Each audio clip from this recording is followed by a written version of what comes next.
Okay, it's the KPFT 50th anniversary reunion event.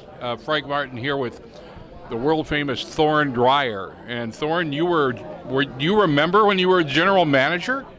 I think it was 1974. It was around that time. I was involved with the station in much of the 70s. I was public affairs director. I was editor of I was the original editor of the Mighty 90 News.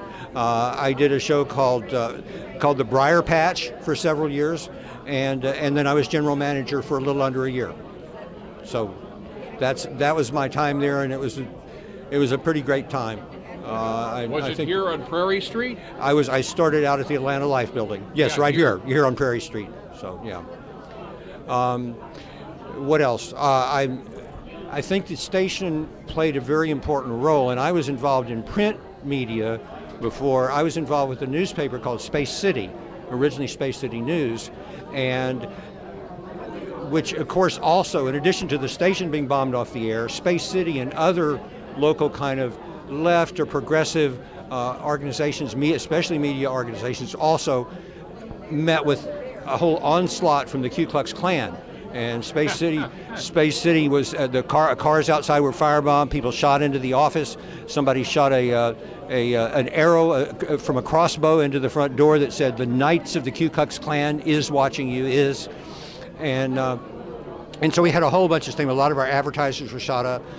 So this was all happening, overlapping, and there was a whole sense of camaraderie, not only with the newspaper, but also with people between from the newspaper and from the station. There were a lot of overlap, and it was very important because that was a time when a lot of the media, there was a lot of sense of community among alternative media in Houston. So, yeah. Boy, that sounds like so long ago when the Klan was here. Billy Dale Hutto, wasn't that the name of the guy convicted? Jimmy Dale Hutto. Jimmy Dale Hutto. Jimmy Hutto. Louis Beam was one of them, but I guess it was Hutto who actually got convicted for the Pacifica bombing. For the Pacifica bombing, yeah. So it was an amazing time. The Klan hadn't been active. The Klan just suddenly became active again. The Knights of the Ku Klux Klan. And the Grand Dragon was Frank Converse. Yes, I remember that. Remember Frank Converse? So you do remember things. I do remember things, but you have to sort of dig them out of me, or they just slip out.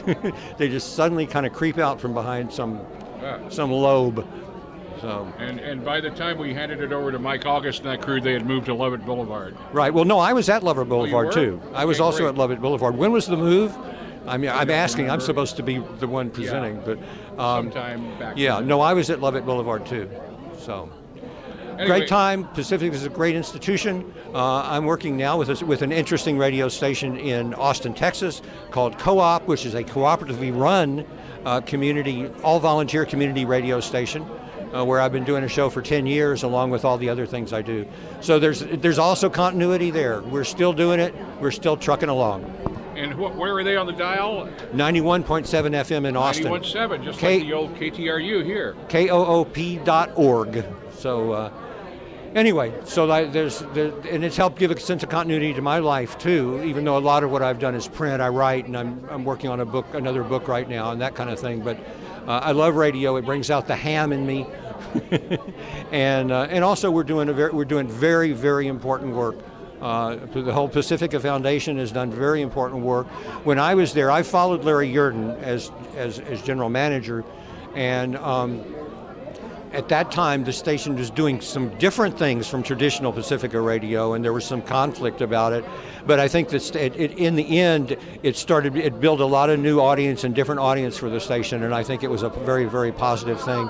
And the station at that point played a major role in the emergence of the cosmic cowboy movement. Unique to KPFT. Absolutely unique. And so the Willie Nelson, Jerry Jeff Walker, Kinky Friedman, all of those people who were sort of appealing to both rednecks and hippies, as it were, redneck rock. KPFT, that was most of the music that was being played on KPFT during a certain period of time was music of that genre. So it was a great time, and I remember it fondly. Thorne Dreyer, ladies and gentlemen, KPFT General Manager Emeritus. That's right. Emeritus for sure. Thank you. Great. Well, I remember